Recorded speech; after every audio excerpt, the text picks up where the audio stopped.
தேவனே, இன்று என்னை உருமாற்றும். ஆகஸ்ட் மாதம் 10ஆம் தேதி. தேவ சித்தம் உங்கள் ஆரோக்கியம். ஏசாயா 53:5. அவருடைய தழும்புகளால் குணமாகிறோம். வேதத்தில் தேவன் பாவ மன்னிப்புக்கு அடுத்தபடியான முக்கியத்துவத்தை சுகத்திற்கு கொடுப்பதை நாம் பார்க்கிறோம். அவர் உன் அக்கிரமங்களை எல்லாம் மன்னித்து உன் நோய்களை எல்லாம் குணமாக்குகிறவர் என்று வேதம் சொல்லுகிறது.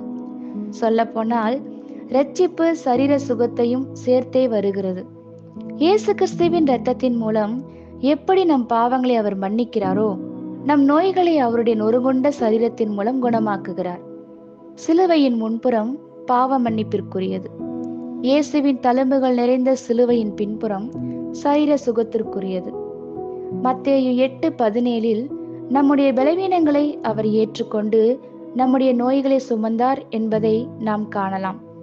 நம்முடைய நோய்களை என்று சொல்லும்போது என்னுடையதும் உங்களுடையதும் அதில் அடங்குமல்லவா? அவற்றையெல்லாம் அவர் தன்மேல் ஏற்றுக்கொண்டு அதற்கான விலைக்கிரயத்தை செலுத்தினதால் இனி அதனை நாம் சுமக்க வேண்டிய தேவையில்லை. இயேசுவிடம் வந்து சித்தமானால் சுத்தமாக்கும் என்று சொன்ன குஷ்டரோகியிடம் அவர் தாமதமின்றி சொன்ன பதில் நம்முடைய விசுவாசத்தின் அடித்தளமாகவும் வெளிப்பாடாகவும் அமைகிறது. எனக்கு சித்தம் உண்டு, சுத்தமாகு. தேவனுடைய சுகமாக்கும் வல்லமையை பற்றி சந்தேகம் நமக்கு தேவையில்லை.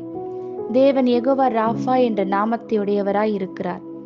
தேவன் ஜனங்களை எகிப்திலிருந்து வெளியே நடத்தி வந்த போது அவர் அவர்களை பலப்படுத்தினார். அவர்களில் பலவீனப்பட்டவன் ஒருவனும் இல்லை.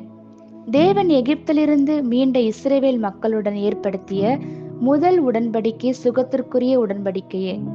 அவர்களுடைய வனாந்திர பயணமெங்கும் அவர் தம்முடைய வார்த்தையை அனுப்பி அவர்களை சுகமாக்கினார். இயேசுவின் சிலுவை மரணமே நம் ஆரோக்கியத்திற்கு ஜீவ ஊற்று. இப்பொழுதே அதை சொந்தமாக்கிக் கொள்ளுங்கள். ஆமேன். இந்த வார்த்தைகளினால் நீங்கள் ஆசிர்வதிக்கப்பட்டீர்கள் என்று நாங்கள் நம்புகிறோம்.